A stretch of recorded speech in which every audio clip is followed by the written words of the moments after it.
the Most High God is a jealous God, and he's clear with no ambiguity if you're willing to deal with him as is.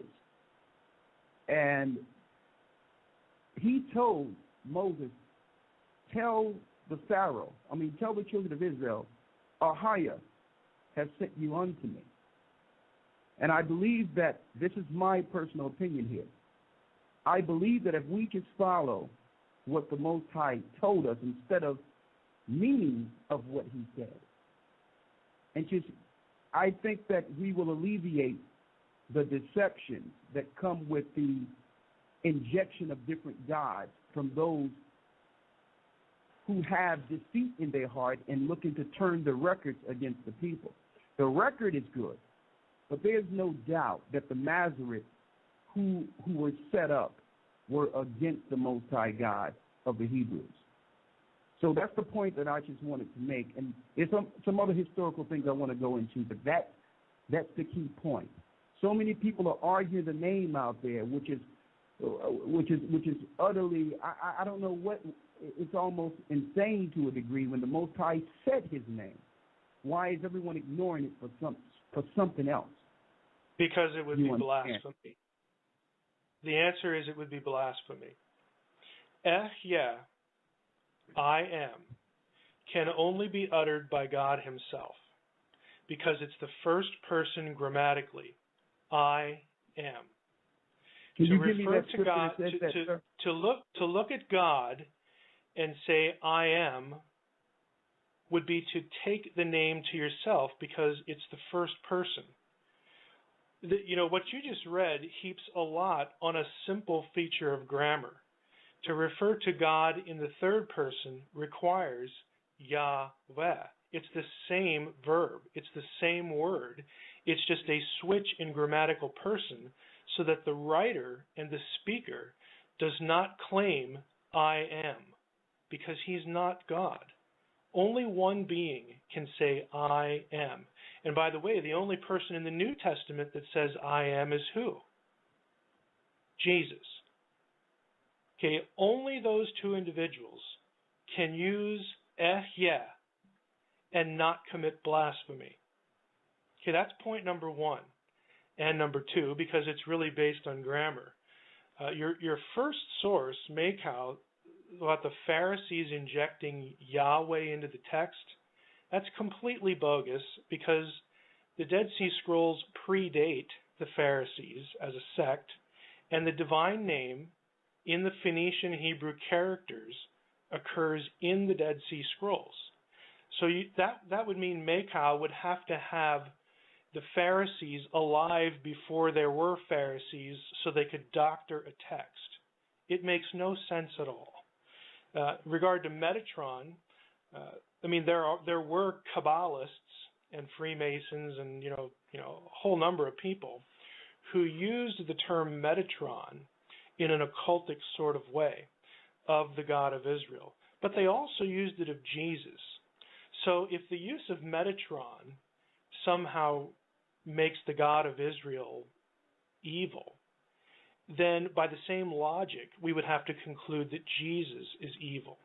And he's not. I mean, these things come from different periods of time, these references that are in the sources that you just read.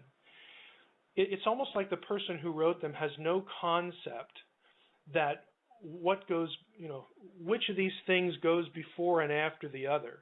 The fact that a text exists that uses the term Metatron of the God of Israel in an evil occultic way does not mean that the bearer, the God of the Old Testament, or the name, Yahweh of the Old Testament should be considered evil, because it predates such a Metatron reference by literally thousands of years.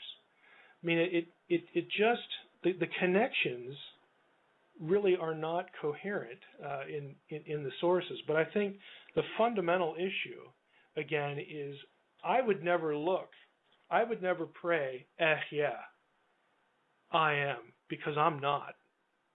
All right, I am not the God of Israel. I'm no deity at all.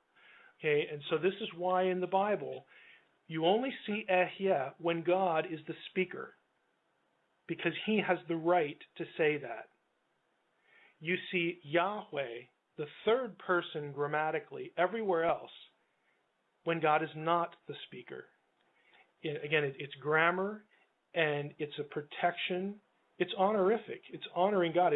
It's avoiding blasphemy is the point.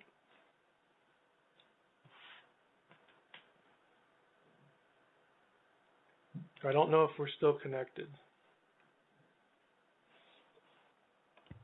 Can you hear me? I can hear you. Okay. We agreed together that the Most High said Ahaya, Ashar, Ahaya.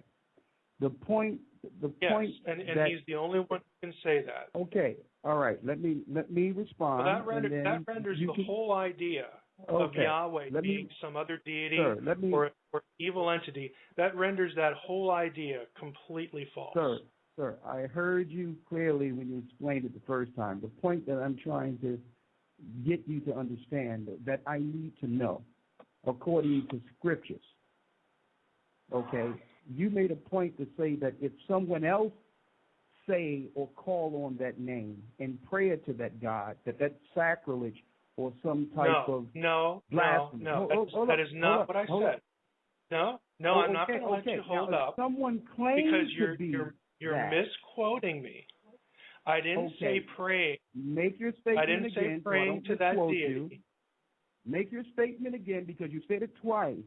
That if someone says Ahaya, then it should have been clear. That's blasphemy. It should have been clear then. I don't know how you clear it up, and then I'll come back. Go ahead, clear it up. Okay. It is not wrong to pray to God. Okay? That is not what I said. I said if a person uses that name, okay, just says Ehyeh, it means I am.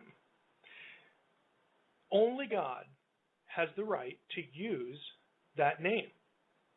So this is why when we refer to God, when we speak to God, when the biblical writer talks about God, he doesn't use Ehyeh, he uses Yahweh, okay, the third grammatical person as opposed to the first person. Okay, that's all I said. I didn't say that you shouldn't pray to God or anything like that. It's a grammatical issue that is seen throughout the scriptures. No one can say I am except God and Jesus, of course. Okay.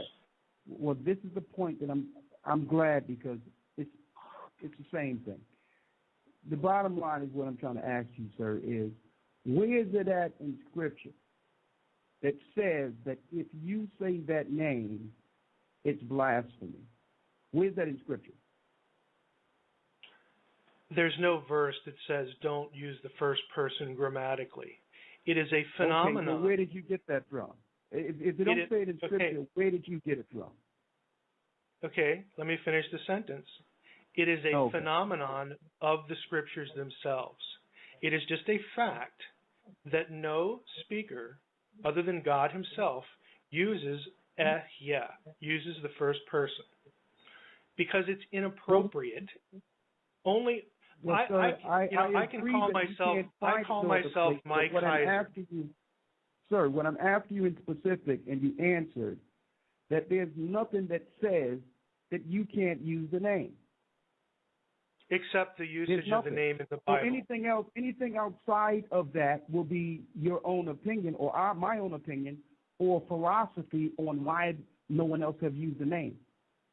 There's another point. No, I wouldn't agree with that at all. Listen, exactly. If the Most High never said that, and he was in detail all through the Scriptures concerning do's and don'ts. Of course, when it comes to its name, and if you were to use his name wrongfully, I'm sure that he would have gave us a law concerning that particular scenario. Now, right, there's one other thing that you shouldn't misuse the name of God, and to insert yourself as I am is a misuse of God's name, because it's God's covenant name. The Scriptures never say that. The scriptures do say that. Okay, it's just that you don't have a verse. You're not here. Okay, you're not hearing me. You don't have a verse that outlines it. But the entirety of the entire Hebrew Bible resists anyone, and no biblical writer puts that term into the mouth of another character. The entire Hebrew Bible, I don't have just one verse for this, I have the whole Hebrew Bible for it. Just give me one, The entire sir. Hebrew Bible avoids anyone speaking as though they were God, because they're not. Okay. That's philosophy. In Zechariah the 14th chapter. It's not philosophy. It's the entire Hebrew Bible. Listen, let me read Zechariah the 14th chapter, and you can tell me who's this, Heiser or Yahweh here. Zechariah 14:9. This is a scripture. I'll read a scripture. And the Lord shall be king over all the earth. And in that day there shall be one Lord, and his name one. What's that? How many names I'm is not that, sure. sir? I'm not sure what your question is. It's Deuteronomy 6. It's Deuteronomy 6 cast in Zechariah 14. The Lord our God is one. His name is one. Let me ask. You said you're not sure what the question. I'm going to ask you the question. Zechariah 14:9 says, "And the Lord shall be king over all the earth. Mm-hmm. And in that day shall there be one Lord, and his name one." Okay. So my question isn't it interesting that one name is Yahweh? Yeah, it's interesting. When the Masoretes and the Khazars injected the name of their God after the fall of the Hebrews. Okay, this is just protocols of the elders of Zion stuff. It's not unfamiliar. Right. It's not unfamiliar to me. Okay. That's all it is.